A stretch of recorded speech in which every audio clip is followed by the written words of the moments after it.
too late to get your mind right before you're in front of all those serious temptations on Thursday. Clint Howard with Tulsa Fitness Systems is here with the answer to a thinner Thanksgiving. It's what he's calling a survival guide for the holiday. You have 3 really good tips that people may aren't thinking of. 3 tips, and just to know real quick, the average American eats around 4,500 calories on Thanksgiving. That's over a pound that we're eating on Thanksgiving. So just know that, it's a day that we all overindulge. So tip number 1, a lot of people go to like a family member's house. So I always say at least, be generous and bring a dish, but bring a healthy dish. So if they don't have very many things to choose from, at least you got one thing you can eat and that's healthy, a vegetable dish or something like that. Exactly. So that you made. So, instead of everything just being covered in cream, butter, cheese. oil. So that's good. I mean, at least there's something there. And then number 2 is just really common sense, just moderation. Don't overindulge. Most people, there's so much food they eat so fast, and you can just scarf down a lot of food real quick. So eat slowly,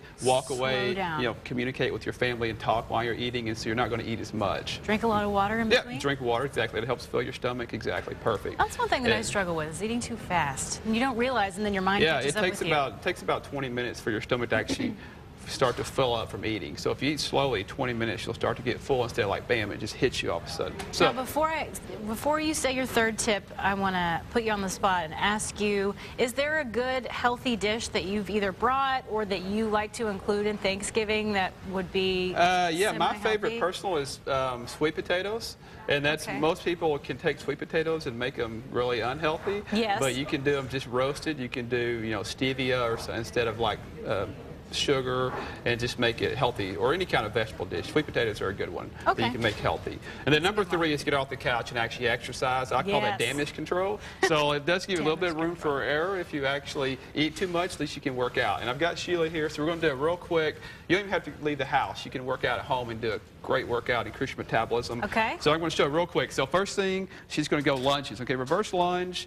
A great lower body movement, we know those, so you can do those for like 30 seconds. And you can also make this more advanced and go into jumping lunges. That's a little more intense, gets the heart rate up a little bit faster. Okay, so then we're going to go to upper body. So we go straight down right into, I call these T-plank push-ups. One of my favorite type of a push-up.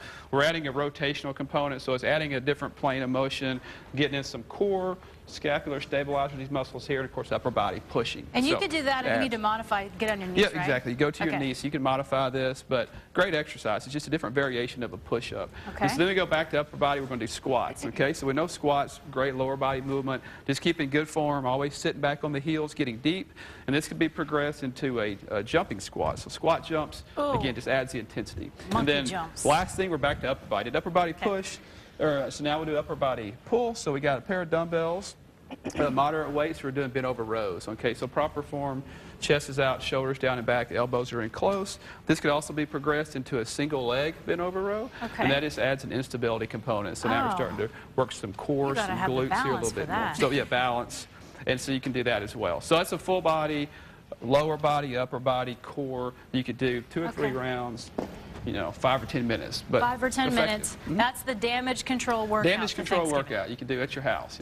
So. And then on Thanksgiving, you want to mention really fast? Yeah, Thanksgiving, this will be our 5th annual. We call it turkey burner workout. We do it every year. It's free to the public. All we ask is if you bring any non-perishable food item, we donate all to local food banks. It's a blast. We usually have 60, 70, sometimes 80 people. It's a lot of fun, high energy workout. It's at 7:30 on Thursday morning at Tulsa Fitness Systems. There you go. Start your Thanksgiving off right. Exactly. Thank you, guys. Now, Tulsa Fitness Systems again hosting that 5th annual turkey burner bright and early. It starts again 7:30. Free workouts. Anybody who wants to join in, just bring those food items, and those are going to be donated to the local food banks.